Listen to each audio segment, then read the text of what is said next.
Bismillahirrahmanirrahim. Alhamdulillahirabbil alamin. Wassalatu wassalamu ala asyrafil anbiya wal mursalin sayyidina wa maulana Muhammadin wa ala alihi wa sahbihi ajmain. Qala al-musannif rahimahullah wa nafa'ana bi ulumihi fid dharain. Yang keempat, adab-adab dengan ibu bapak.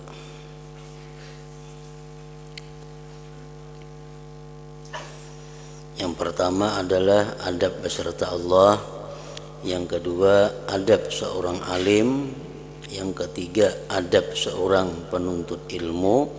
Yang keempat, adab dengan ibu bapak. Adab-adab seorang anak terhadap ibu bapak ialah: pertama, hendaklah ia mendengar dan mengikut segala perkataan ibu bapak.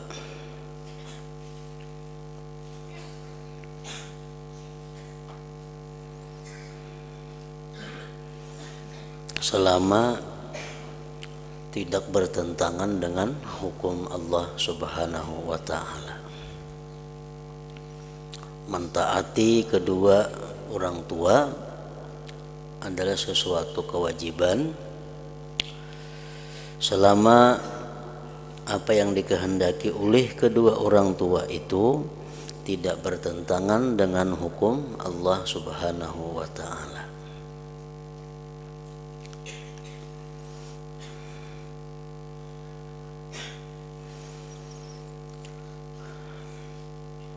Yang kedua, hendaklah ia berdiri ketika ibu bapaknya berdiri karena menghormatinya.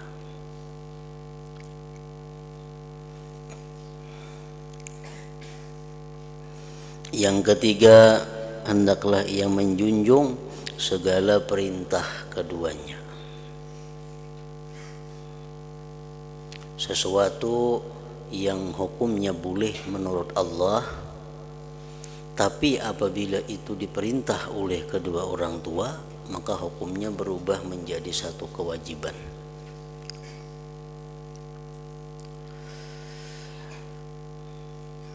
Perbuatan-perbuatan yang sebenarnya mubah, sebenarnya boleh menurut agama, tetapi diperintah oleh kedua orang tua, maka menjadi wajib.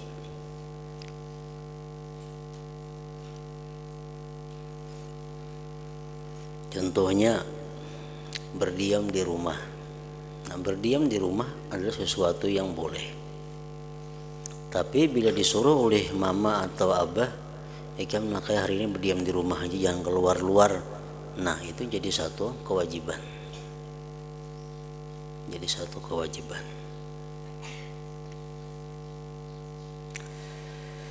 Empat, janganlah ia berjalan di hadapan keduanya. Ada beradab itu di hadapan kuitan berjalan.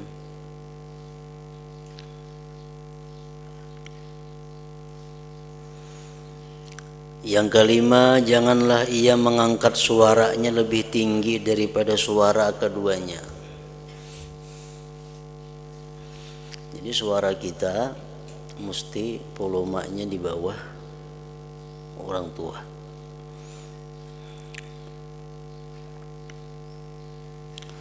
Yang keenam, hendaklah ia memperkenankan atau menyahut panggilan keduanya, walaupun di dalam sembahyang sunat.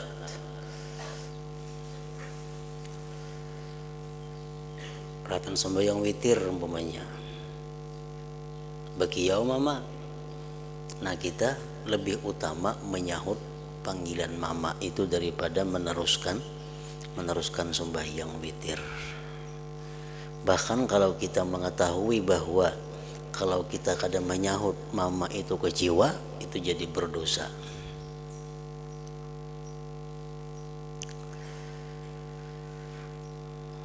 Hendaklah ia memperkenankan panggilan keduanya. Kecuali sembahyang fardu, nah itu pada papa kita meneruskan. kada menghiraukan panggilan kedua orang tua. Kalau masalah sembahyang sunat atau rahatan kita mengaji membaca Al-Quran atau perahatan kita mutalaah, nah orang tua bagiau, nah mau kada mau itu kewajiban kita adalah menyahut panggilan kedua orang tua itu. Yang ketujuh, hendaklah ia senantiasa menuntut keridhaan keduanya. Selalu minta ridhai, minta ampuni kepada kedua orang tua.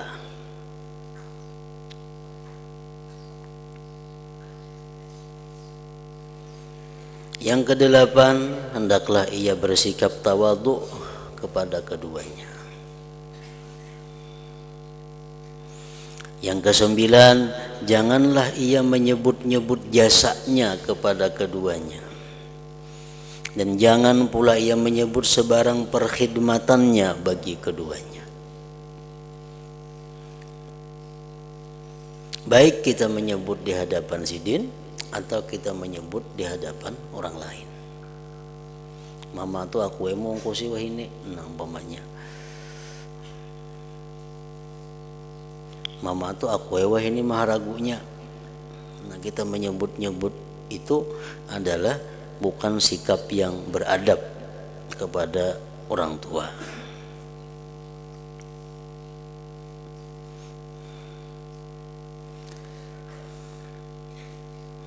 Yang ke-10, janganlah ia melihat kepada keduanya dengan pandangan penghinaan.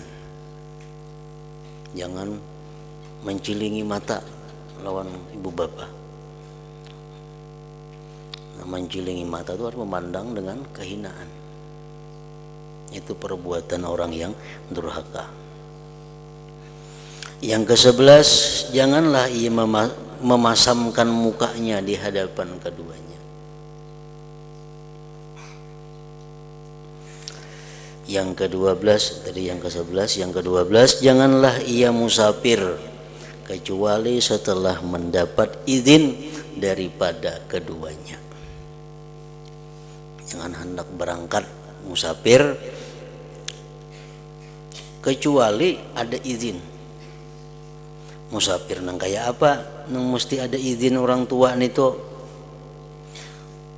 Walaupun kita sudah belain rumah lawan sidin, tetap dituntut izin orang tua. Apa merasa sudah ganal, merasa sudah bebini, merasa sudah belain rumah, kalau musafir kada bepadahan lagi lawan orang tua, nah kada boleh. Walaupun sudah berpisah lawan orang tua, tetap kalau urusan kita musafir itu mesti izin kepada keduanya. Musafir apa? Seperti musafir jihad. Musafir jihad itu artinya musafir hendak berperang melawan orang kafir. Itu ada boleh tanpa izin dari orang tua. Safaru ziarah, musafir ziarah, nak ziarah ke Wali Songo umpamanya, nak ziarah kemana, nah itu kada boleh kalau kada dapat izin dari kedua orang tua. Musafir haji, umrah yang sunat, nak berangkat umrah sunat atau haji sunat, kada boleh kalau kada izin kedua orang tuanya. Safaru tijarah, musafir perdagangan, bertukar barang musafir. Nah itu mesti ada izin kedua orang tua.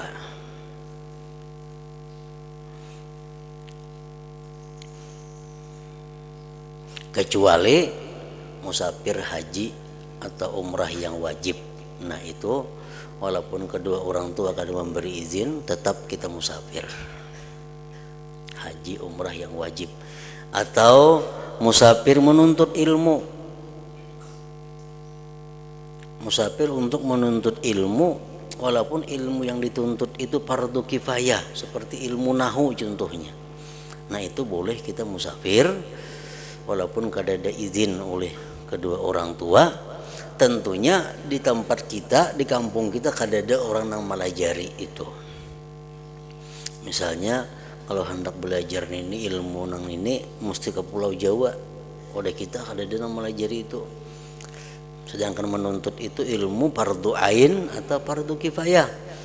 Nah, itu boleh kita musafir walaupun orang tua kita kada merestui. Tapi kalau di kampung kita ada aja orang Malajari itu, nah kada boleh juga.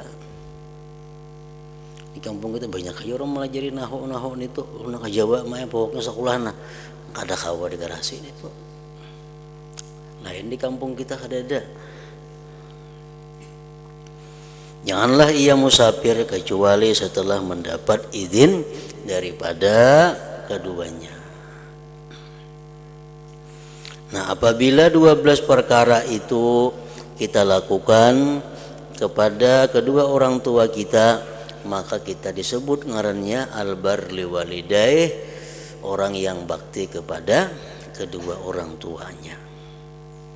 Apabila salah satu di antara 12 itu kita kada melaksanakan, maka kita disebut al-aq liwalidai, orang yang durhaka kepada kedua orang tuanya.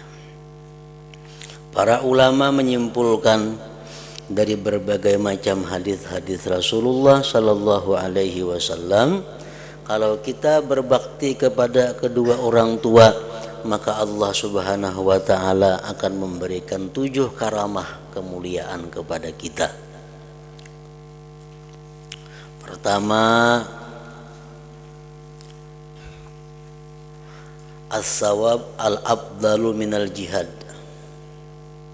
Kita dapat pahala dari Allah yang lebih afdal daripada jihad pahalanya.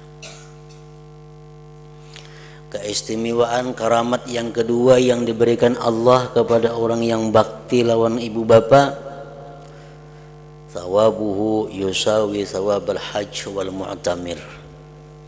Dia dapat pahala sama persis pahala orang naik haji dan orang umrah.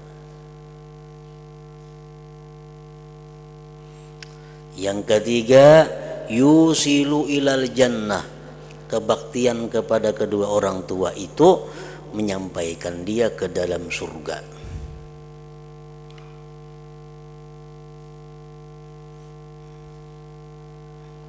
Dan kenikmatan-kenikmatan surga. Abu Yazid Al-Bastami, salah seorang aulia Allah Subhanahu wa taala, diceritakan bahwa suatu hari beliau disuruh ibunya memijatiakan, mengurutiakan.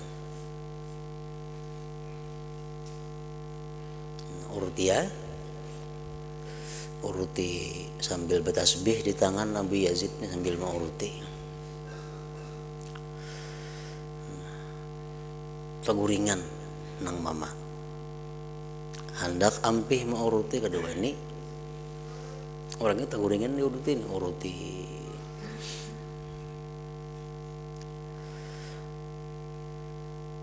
tabah sampai bangun nang mama hanya ampih menguruti. Sidin hitung tasbih 12.000 kali mengucap qul huwallahu ahad Allahus samad itu. Lawas benar tuh. Sebelah tangan menguruti, sebelah bertasbih. Sampai bangun nang mama dihitung sini tasbih 12.000 membaca surah Ikhlas. Nah, begitu Abu Yazid Al-Bastami ini wafat, ada orang kampungnya yang bermimpi dengan Abu Yazid Al-Bastami. Dengan apa, bagaimana Allah menghadapi engkau wahai Abu Yazid? Abu Yazid Al-Bastami mengisahkan dalam mimpinya itu bahwa aku mendapat kenikmatan-kenikmatan yang lebih daripada orang-orang lain di dalam surga. Bukan sebab ilmu, bukan sebab amal, bukan sebab membaca Quran. Sebabnya cuma pernah satu malam aku melakukan hal itu kepada ibuku.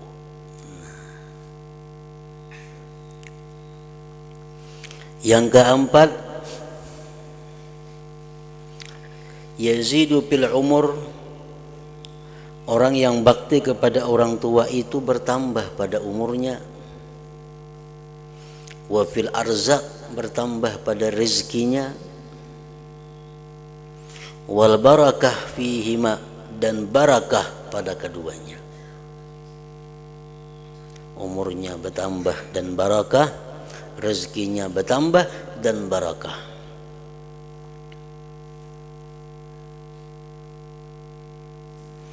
Yang keenam, karamah yang diberikan Allah. 3, 4. Yang keempat tadi, Allah berikan dia barakah pada pertambahan pada umur dan barakah.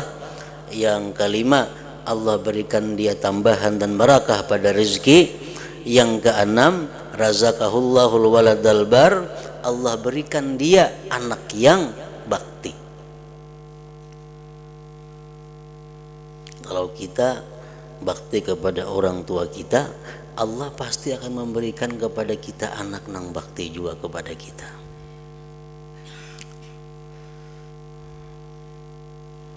Yang ketujuh, nailu ridallah ta'ala, dia mencapai atau mendapatkan keridhaan daripada Allah subhanahu wa ta'ala.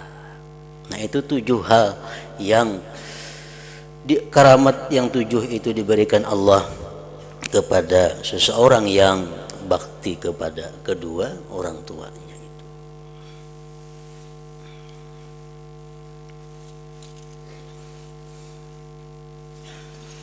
Apabila seseorang durhaka kepada kedua orang tuanya, disebut durhaka seseorang kepada kedua orang tuanya dengan meninggalkan salah satu di antara adab-adab tadi.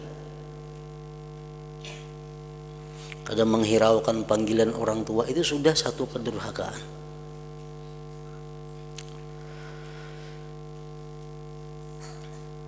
Orang yang durhaka kepada kedua orang tuanya, Allah akan memberikan kepada dia 7 hukuman. Yang pertama,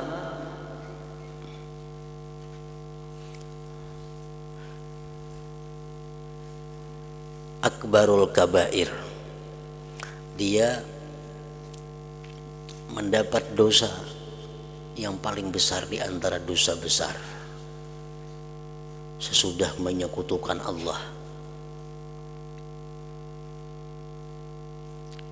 Dosa paling besar menyekutukan Allah. Nah, iringannya mbah itu uququl walidain, durhaka kepada kedua orang tua. Yang kedua, yusilu ilal jahim, menyampaikan itu durhaka kepada kedua orang tua kepada neraka jahim.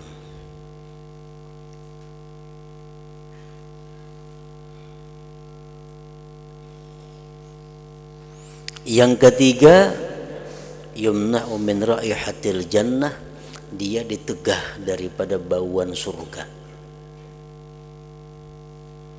Orang tuh 500 tahun lagi hanya sampai ke surga, berjalan sudah keciuman bau surga. Orang durhaka kada keciuman inya, kada diberi Allah. Mencium bau surga aja kada kawa. Yang keempat, la yuqbalu lahul amal, tidak diterima bagi dia amal.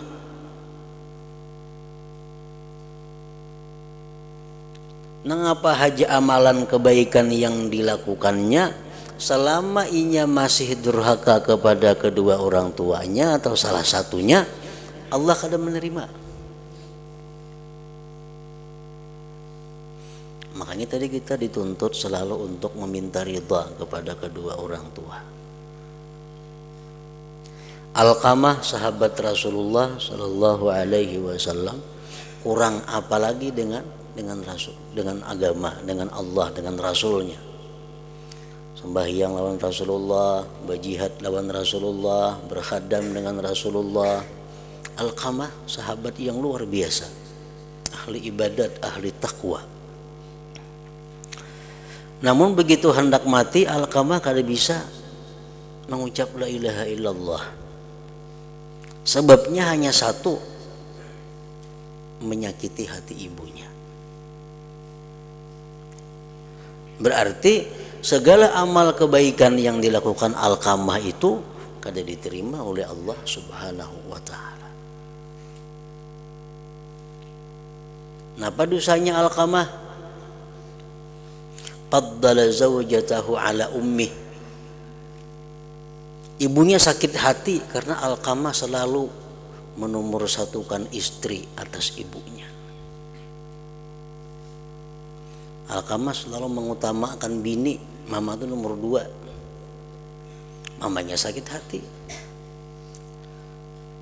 durhaka ngarannya. Segala amal la yuqbalu lahul amal, tidak diterima baginya amal ibadah, amal perbuatan.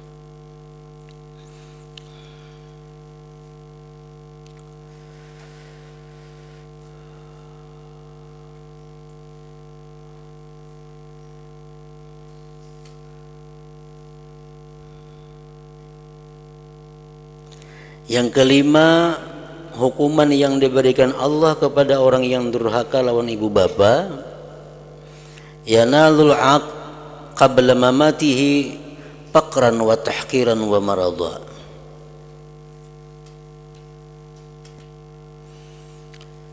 Orang yang durhaka itu sebelum mati akan dirasakan Allah kepakiran,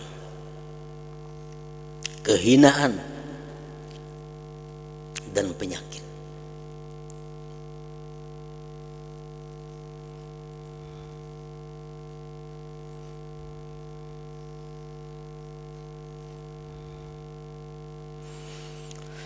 Yang keenam, orang yang durhaka kepada ibu bapak itu atau salah satu keduanya, Allah berikan dia hukuman al-waladul aq, anak yang durhaka pula.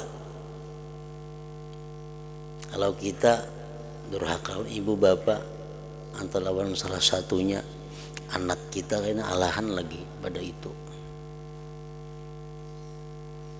Sebelum mati sudah dirasakan oleh Allah.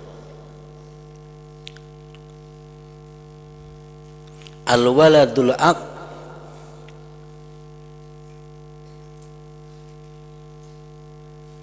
anak yang durhaka. Dirasakan Allah kayak apa sakitnya hati bisi anak nang durhaka, karena seorang dahulu durhaka lawan ibu bapak.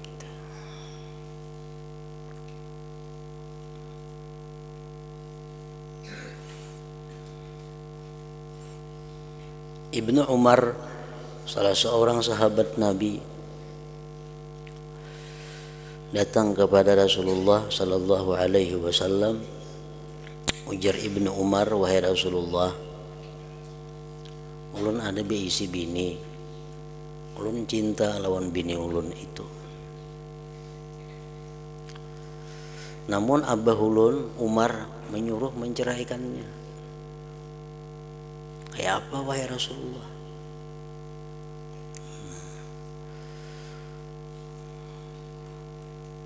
Apa jawaban Nabi kita? Talikha, ya Nabi kita. Talikha, ceraikanlah dia.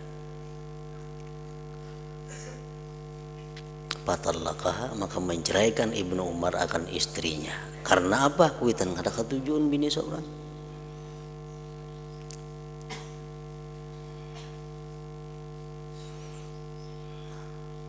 Bila kita masih ada kelakuan kita nang kuitan tu kata ketujuh, durhaka ngarannya kita.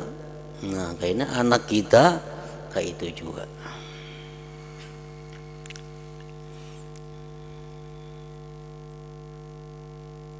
Yang ketujuh, su'ul khatimah, matinya itu kadang membawa iman.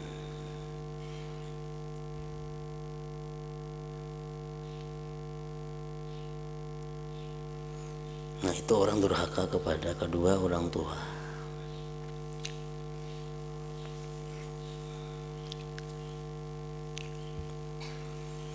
Kedudukan orang tua itu nomor 2 sesudah Allah Ta'ala, sesudah Allah dan Rasulnya kayak itu. Karena di Quran Allah berfirman, anishkurli wali walidaik. Nomor 2, anishkurli wali walidaik. Ujar Tuhan, hendaklah kamu hai manusia bersyukur kepadaku dan bersyukur kepada kedua orang tua engkau.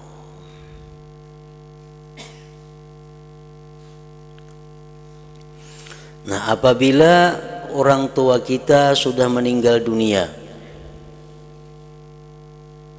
sedangkan kita dahulu seringkali durhaka kepada beliau. Anak minta ridha, orangnya sudah tidak ada lagi, sudah meninggal dunia. Rasulullah Shallallahu Alaihi Wasallam memberikan jalan keluar kepada yang demikian itu dengan beberapa hal.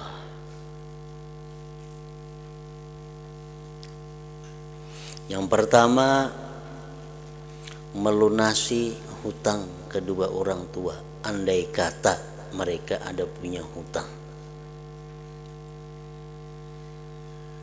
Ini menebus kesalahan. Kita seringkali atau pernah berbuat durhaka kepada kedua orang tua. Kalau sempat minta ridha, sidin meninggal dunia. Apalagi? Nah, supaya sidin itu meridai kita, caranya satu, dengan melunasi hutang-hutang keduanya. Namun mereka ada punya hutang.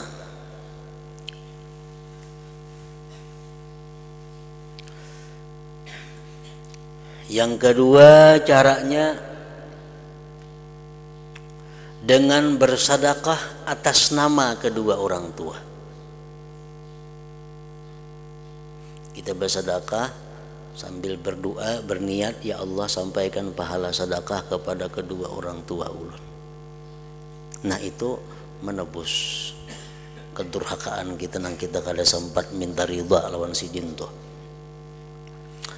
Yang ketiga, memuliakan kawan-kawan keduanya.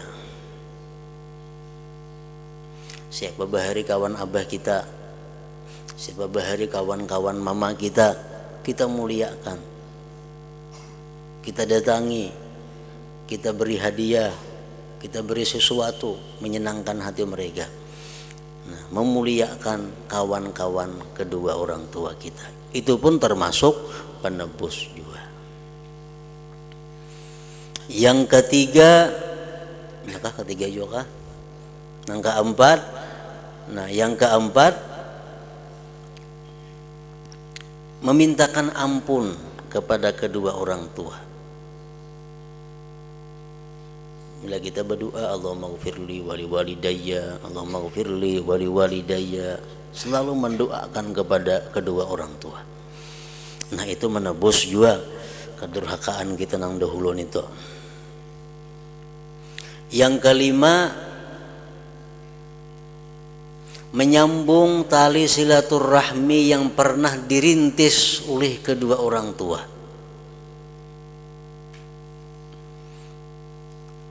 Orang tua ini pernah menyambung silaturahmi, sirin pernah merintis silaturahmi. Misalnya kita ada bisi keluarga di Pulau Jawa, sudah lawas kada ada hubungan. Nah, cuma abah kita nang merintis, abah kita mendatangi ke sana menyambung silaturahmi. Nah, kita penggantinya. Abah sudah meninggal, kita nang mengilangi pulang keluarga nang yang jauh tadi, nang pernah dilakukan oleh abah mama kita. Nah, itu pun penebus kedurhakaan kita kepada kedua orang tua. Yang keenam, ziarah kepada kubur mereka setiap Jumat. Hari Jumatnya ziarah ke kubur orang tuanya, Jumat ziarah ke kubur orang tuanya. Nah, itu menebus juga.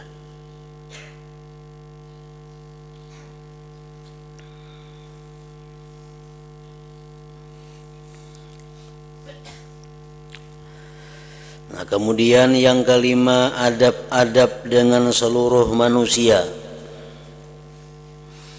Dan ketahuilah olehmu bahwasanya seluruh manusia selain daripada guru, murid dan ibu bapa adalah terbagi kepada 3 cerayan, 3 bahagian artinya.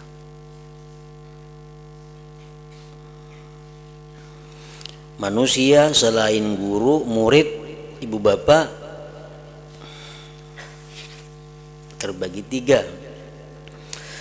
Ceraian pertama, bagian pertama, orang yang tidak dikenali. Kita kada patuh. Yang ceraian kedua, sahabat, kawan karib. Ceraian ketiga, orang yang kita kenali, kenal saja, bukan sahabat karib.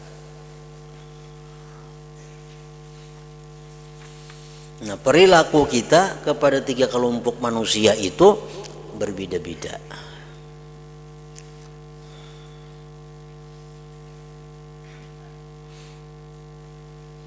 Umpamanya ada tiga orang di hadapan kita. Ketiga orang ini hajatnya sama. Kita ada diisi duit 30.000. Sedangkan tiga orang ada yang kada kenal, ada sahabat karib, ada kenal biasa. Ketiga-tiganya punya keperluan yang sama. Kita ada duit 30.000. Kada mau kita bagi sama 10 seorang, kada mau. Karena yang tiga itu lain-lain orangnya. Ada yang patuh kayak itu aja, ada yang sahabat karib, ada yang kada kenal. Mesti berbeda pembagiannya.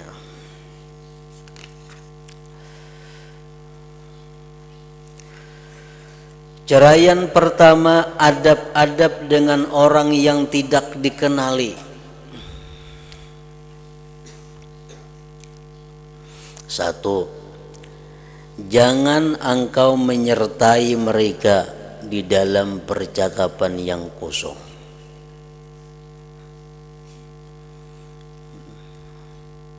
Kita imbai di motor kah, betaksi yang umpamanya dihigan kada patuh ada orangnya. Kita kata duduk benam pandir kada kakaruan, pandir dan kada ada maknanya, kada ada apa-apanya, jangan diikuti. Artinya kita ulah kesibukan diri kita seorang, jangan dilawani. Artinya jangan engkau menyertai mereka di dalam percakapan yang kosong.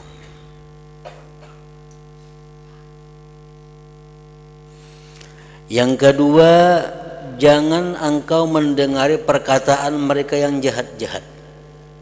Apalagi yang jahat-jahat, nang kosong aja sudah kita jangan disuruh umpatan. Nang jahat, apalagi pandirannya yang sudah mengarah kepada pandiran maksiat.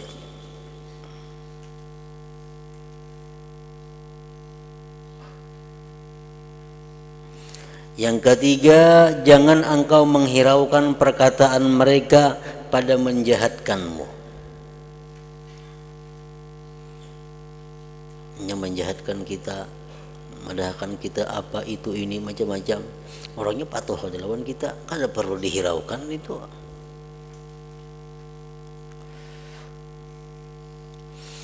Yang keempat, hendaklah engkau menghindarkan diri daripada banyak berjumpa dengan mereka atau banyak berhajat kepada mereka. Kalau orang nang kada patuh lawan kita itu, kita ada perlu bahajat lawan inya dan kada perlu menemuinya. Hendaklah engkau menghindarkan diri daripada banyak berjumpa dengan mereka atau banyak berhajat kepada mereka. Yang kelima, hendaklah engkau memberi teguran dan nasihat terhadap pekerjaan mereka yang munkar dengan cara yang lemah lembut kalau mereka bersedia menerima perkataanmu. Mun dilihat orang ini pindah potongan menerima, diberi nasihat. Mun potongan kada menerima, ya kada usah diberi nasihat. Nah, itulah cara kita menghadapi orang-orang yang kada kita kenal, yang kita kada patuh.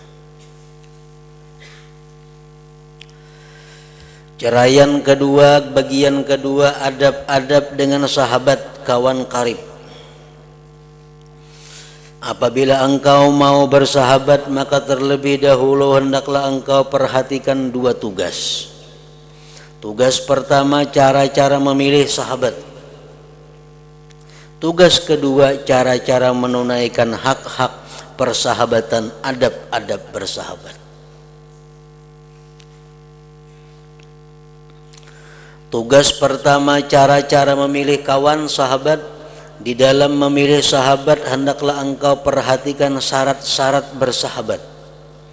Maka jangan engkau bersahabat kecuali dengan orang yang layak untuk dijadikan sahabat. Dalam hal ini Rasulullah sallallahu alaihi wasallam bersabda, "Al-mar'u ala dini khalilih, falyanzur ahadukum may yukhalil." Artinya seseorang itu mengikuti agama, cara hidup atau kelakuan sahabatnya. Oleh karena itu hendaklah seseorang kamu melihat terlebih dahulu siapakah yang patut dijadikan sahabat.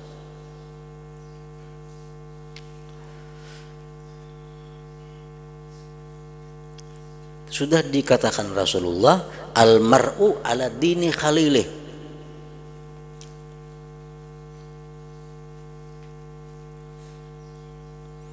Karena perkawanan itu kada jauh beda kelakuannya. Di samping lagi ar-ruh junudun mujannadah. Roh itu adalah tentara yang diperkuat. Artinya roh seseorang itu pasti mencari orang-orang nang sebangsainya. Kan dalam alam arwah Allah menciptakan roh sebelum beberapa ribu tahun sebelum kita ada dalam dunia, roh kita sudah ada. Nah, roh kita di sana bakal kelompok-kelompok sudah. Kayaknya lahir ke dalam dunia mencari kena kawannya namanya nang cucuk. Jadi antara perkawanan itu kada jauh beda kelakuannya. Kalau engkau menanyakan seseorang, tanyakanlah kawannya. Kita mengetahui si antu baik atau kada. Lihat kawannya aja. Bila kawannya orang baik berarti baik. Bila kawannya orang-orang kada baik berarti kada baik. Al-mar'u ala dini khalilih.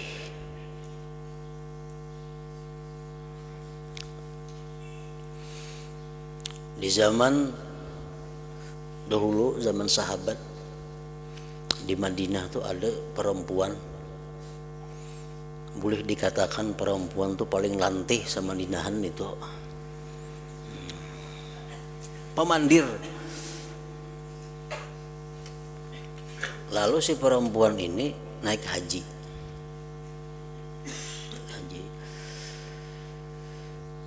Dahulu naik haji itu kada dapat di gedung-gedung, di hotel kada ada. Paling-paling kita ke rumah orang sini nampung, kampung orang sini nampung, orang-orang kampung sana menampung orang yang datang.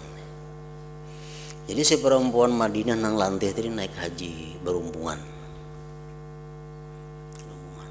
Sampai ke Makkah bagi-bagi ya. Ini ke rumah sini sebagian, ke rumah jiran sini sebagian, ke rumah sini sebagian. Jadi nang perempuan nang lantih tadi pas ke rumah sini. Sekali diteliti rumah yang didiaminya itu rumah perempuan yang paling lantih di Makahan itu juga sama. Pas itu sekalinya. Kenapa? Karena roh itu junudun mujannadahnya mencari pasti nang kawannya nang kakak itu juga.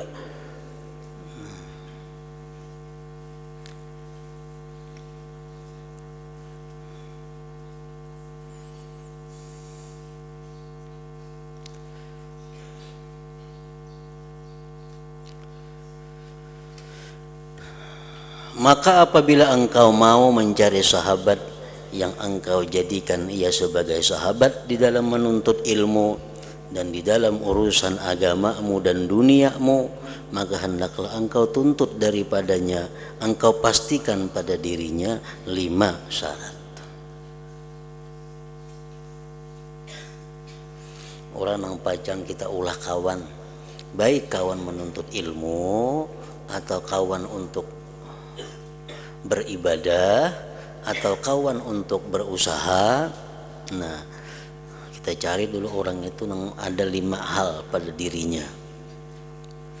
Pertama, orang yang berakal.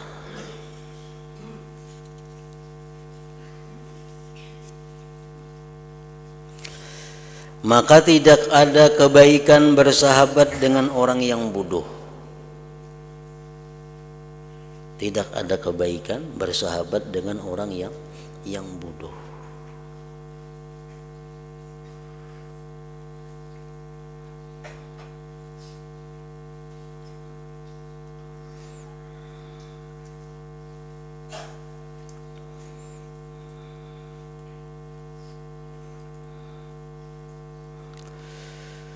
Karena akibatnya akan membawa kepada permusuhan dan menyakitkan hati.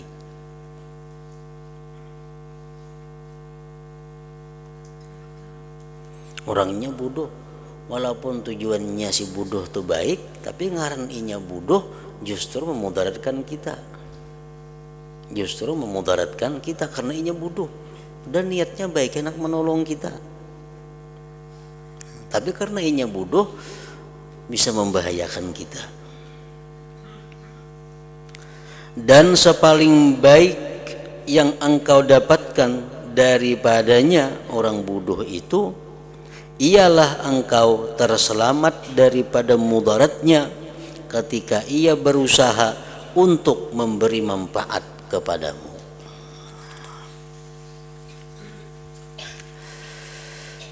Karena musuh yang berakal itu lebih baik daripada sahabat yang bodoh. Kita berisi musuh cuma pintar lebih baik daripada berisi kawan nang ahmak itu.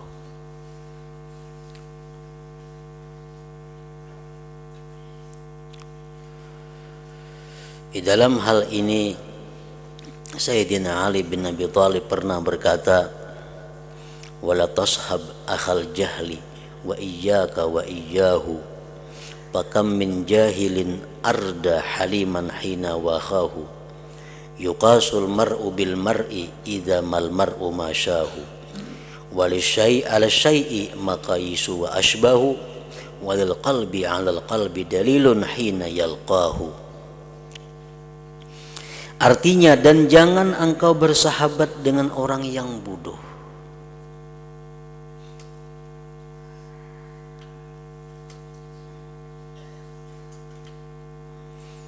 Jauhilah akan dia.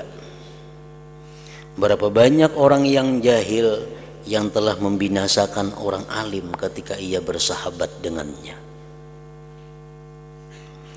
Seseorang itu akan dinilai mengikuti tingkatan sahabat yang ia berjalan dengannya. Seseorang itu akan dinilai mengikuti tingkatan sahabat yang ia berjalan dengannya. Kita akan diukur dengan sahabat kita. Karena bagi segala sesuatu ada ukuran dan keserupaannya. Maka begitulah halnya hati yang menyerupai hati yang lain. Hati ini paling mudah tertular dengan hati yang lain. Ia akan menunjukkan hubungan ketika adanya pertemuan persahabatan itu. Nah, jadi kalau hendak mencari kawan, mencari sahabat dalam menuntut ilmu, mencari sahabat dalam beribadah, mencari sahabat dalam berusaha, yang pertama kita cari orang itu adalah al-aqil, orang yang berakal. Nah, kemudian yang kedua, orang yang baik akhlaknya.